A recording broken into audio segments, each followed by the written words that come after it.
ರಾಜ್ಯದ ಹಲವು ಜಿಲ್ಲೆಗಳಲ್ಲಿ ಧಾರಾಕಾರ ಮಳೆಯಾಗ್ತಿದ್ದು, ಕಳೆದ ರಾತ್ರಿ ಮಂಗಳೂರಿನಲ್ಲೂ ವರುಣ ಆರ್ಭಟಿಸಿದ್ದಾನೆ. ಮಂಗಳೂರು ಮತ್ತು ಸುತ್ತಮುತ್ತಲಿನ ಪ್ರದೇಶಗಳಲ್ಲಿ ಬಲವಾದ ಗಾಳಿಯೊಂದಿಗೆ ಭಾರೀ ಮಳೆಯಾಗಿದೆ.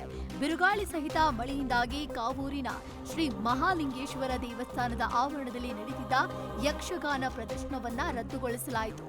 ಜೋರಾಗಿ ಗಾಳಿ ಬೀಸ್ತಾ ಇದ್ದ ಪರಿಣಾಮ ಯಕ್ಷಗಾನ ಪ್ರದರ್ಶನಕ್ಕೆ ಹಾಕಿದ್ದ ವೇದಿಕೆ ಮಳೆಯಿಂದ ಹಾನಿಗೊಳಗಾಗಿದೆ.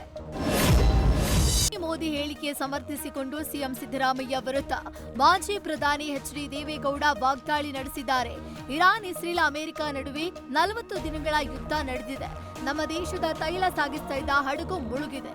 ಅಂತಾರಾಷ್ಟ್ರೀಯ ಮಟ್ಟದಲ್ಲಿ ನಡೆಯೋ ಘಟನೆಗೆ ಮೋದಿ ಕಾರಣರಲ್ಲ. ಈ ಬಗ್ಗೆಯೂ ನಮ್ಮ ಮುಖ್ಯಮಂತ್ರಿಗಳು ಲಘುವಾಗಿ ಮಾತನಾಡಿದ್ದಾರೆ. ಸಿದ್ದರಾಮಯ್ಯನವರು ಇದರ ಬಗ್ಗೆ ಬಹಳ ಮಾತನಾಡಿದ್ದಾರೆ. ಸ್ವಲ್ಪ ತಿಳಿದುಕೊಂಡು ಮಾತನಾಡಬೇಕು. ಅವರಿಗೆ ದೊಡ್ಡ ಪಾಂಡಿತ್ಯವಿದೆ ಅಂತ ಸಿದ್ದರಾಮಯ್ಯರನ್ನ ಎಚ್.ಡಿ. ದೇವೇಗೌಡರು ಲೇವಡಿ ಮಾಡಿದ್ದಾರೆ. ಪ್ರಧಾನಿ ಮೋದಿ ಅವರ ಮಿತವ್ಯಯ ಕರೆ ಬಗ್ಗೆ ಸರ್ಕಾರ ತೀರ್ಮಾನ ಮಾಡುತ್ತೆ ಅಂತ ಸ್ಪೀಕರ್ ಯುಟಿ ಖಾದರ್ ಹೇಳಿದ್ದಾರೆ. ಪೆಟ್ರೋಲ್ ಮತ್ತು ಚಿನ್ನ ಖರೀದಿಯ ಬಗ್ಗೆ ಮೋದಿ ಸಂದೇಶ ವಿಚಾರವಾಗಿ ನಾನು ಈ ಬಗ್ಗೆ ಮಾತನಾಡುವುದಿಲ್ಲ, ರಾಜಕಾರಣದ ಬಗ್ಗೆ ಮಾತನಾಡುವುದಿಲ್ಲ ಅಂತ ಹೇಳಿದ್ದಾರೆ. ಇಡೀ ದೇಶದಲ್ಲಿಯೇ ಅತಿದೊಡ್ಡ ಹಾಲು ಸಂಗ್ರಹ ಘಟಕ ಹಾಸನದಲ್ಲಿದೆ ಅಂತ ಮಾಜಿ ಸಚಿವ ಎಚ್.ಡಿ. ರೇವಣ್ಣ ಹೇಳಿದ್ದಾರೆ. ಹಾಸನದ ಮೆಗಾ ಡೈರಿಯಲ್ಲಿ 60 ಲಕ್ಷ ಲೀಟರ್ ಹಾಲು ಸಂಗ್ರಹಿಸಲಾಗುತ್ತೆ. 150 ಕೋಟಿ ವೆಚ್ಚದ ಪೆಟ್ ಬಾಟಲ್ ಘಟಕ ಸ್ಥಾಪನೆಯಾಗಿದೆ. ಪಾಕಿಸ್ತಾನದ ಗಡಿವರೆಗೂ ನಮ್ಮ ಹಾಲು ಹೋಗುತ್ತೆ. ಆಂಧ್ರ ಪ್ರದೇಶದಲ್ಲಿ ನಮ್ಮ 2.5 ಲಕ್ಷ ಲೀಟರ್ ಹಾಲು ಮಾರಾಟ ಆಗುತ್ತೆ. ಕೆಲವು ಕಡೆ ನಮಗೆ ಮಾರುಕಟ್ಟೆ ಕೊಟ್ಟಿಲ್ಲ, ಆದ್ರೂ ಸರ್ಕಾರದ ನೆರವಿಲ್ಲದೆ ಡೈರಿ ಅಭಿವೃದ್ಧಿ ಪಡಿಸಲಾಗಿದೆ ಅಂತ ಮಾಜಿ ಸಚಿವ ಎಚ್.ಡಿ. ರೇವಣ್ಣ ಹೇಳಿದ್ದಾರೆ. ದಕ್ಷಿಣ ಭಾರತದ ಅಜ್ಮೇರ್ ಎಂದೇ ದಕ್ಷಿಣ ಕನ್ನಡ ಜಿಲ್ಲೆಯ ಉಳ್ಳಾಳದ ಹಜರತ್ ಸೈಯದ್ ಮದನಿ ದರ್ಗಾ ಪ್ರಸಿದ್ಧಿ ಪಡೆದಿದೆ. ಈಗ ಜುಮಾ ಮಸೀದಿಯ ಆಡಳಿತ ಮಂಡಳಿಯ ವಿರುದ್ಧ ಭಾರೀ ಅವ್ಯವಹಾರ ಆರೋಪದ ನಡುವೆ ಆಡಳಿತ ಸಮಿತಿಗೆ ಚುನಾವಣೆ ಘೋಷಣೆಯಾಗಿದೆ. ದರ್ಗಾ ಹಾಗೂ ಜುಮಾ ಮಸೀದಿಗೆ ನೂತನ ಆಡಳಿತ ಮಂಡಳಿ ಸಮಿತಿ ಆಯ್ಕೆಗೆ ಚುನಾವಣೆ ನಡೆಸಲು ಕರ್ನಾಟಕ ರಾಜ್ಯ ವಕ್ಫ್ ಮಂಡಳಿ ಮುಂದಾಗಿದೆ. ಡಿಸಿಸಿ ಬ್ಯಾಂಕ್ ಉಳಿಸುವಂತೆ ರೈತ ಸಂಘ ಹಾಗೂ ಹಸಿರು ಸೇನೆ ಕಾರ್ಯಕರ್ತರು ಪ್ರತಿಭಟನೆ ಮಾಡಿದ್ದಾರೆ. ಕೋಲಾರ ಮತ್ತು ಚಿಕ್ಕಬಳ್ಳಾಪುರ ಜಿಲ್ಲಾ ಸಹಕಾರ ಕೇಂದ್ರ ಬ್ಯಾಂಕ್ ಸಾಲ ಸೌಲಭ್ಯ ನೀಡದೆ ರೈತರಿಗೆ ಮೋಸ ಮಾಡಿದೆ.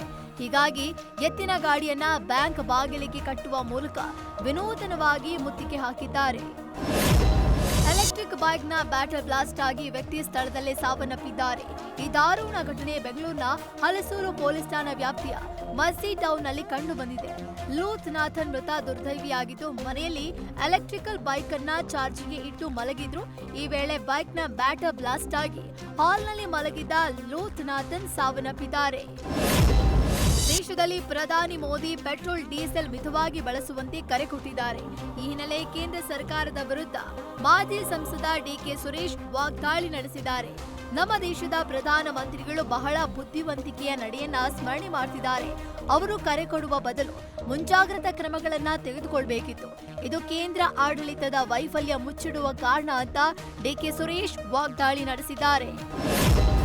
ಪ್ರಧಾನಿ ಮೋದಿಗೆ ಭದ್ರತೆ ಕೊಡುವಲ್ಲಿ ಕಾಂಗ್ರೆಸ್ ಸರ್ಕಾರ ವಿಫಲವಾಗಿದೆ ಅನ್ನೋ ಅಶ್ವಥ್ ನಾರಾಯಣ್ ಹೇಳಿಕೆ ವಿರುದ್ಧ ಮಾಜಿ ಸಂಸದ ಡಿಕೆ ಸುರೇಶ್ ಕಿಡಿಕಾರಿದ್ದಾರೆ. ಈ ರೀತಿ ಆರೋಪ ಮಾಡುವುದು ಬಿಜೆಪಿಯವರ ಕರ್ತವ್ಯ. ನಮ್ಮ ಸರ್ಕಾರ ಪ್ರಧಾನಿ ಮೋದಿಗೆ ಭದ್ರತೆ ಕೊಟ್ಟಿದೆ. ಎಲ್ಲೋ ಒಂದು ಕಡೆ ಸಣ್ಣ ಅಪಚಾರ ನಡೆದಿದೆ. ಈ ವಿಚಾರವಾಗಿ ಕಾಂಗ್ರೆಸ್ ಸರ್ಕಾರ ಕ್ರಮ ಜರುಗಿಸುತ್ತೆ ಅಂತ ಡಿಕೆ ಸುರೇಶ್ ಹೇಳಿದ್ದಾರೆ.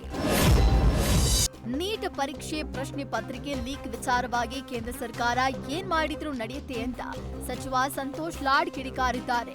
ಕೇಂದ್ರ ಸರ್ಕಾರವನ್ನ ಕೇಳುವವರು ಯಾರೂ ಇಲ್ಲ. ನೀಟ್ ಸೋರಿಕೆ ಬಗ್ಗೆ ಲೆಕ್ಕ ಇಲ್ಲ. ಈ ದೇಶದಲ್ಲಿ ಒಬ್ಬ ದೇವರಿದ್ದಾರೆ, ಆ ಹೆಸರಿಗೆ ಜೈ ಅನ್ಬೇಕು ಅಷ್ಟೇ. ಹಿಂದೆ ಇಂದಿರಾ ಗಾಂಧಿ ಇದ್ದಾಗ ನಮ್ಮ ದೇಶ ಅಭಿವೃದ್ಧಿ ಹೊಂದ್ತಾ ಇರುವ ರಾಷ್ಟ್ರ ಆಗಿತ್ತು. ಬಹಳ ಕಷ್ಟ ಸಮಯದಲ್ಲಿ ದೇಶ ಆಯಿತು. ಚೈನಾ ಕೂಡ ಹಾಗೇ ಇತ್ತು. ನೀವೀಗ ಲಾರ್ಜೆಸ್ಟ್ ಎಕಾನಮಿ ಪಾಪ್ಯುಲರ್ ಅಂತೀರಿ.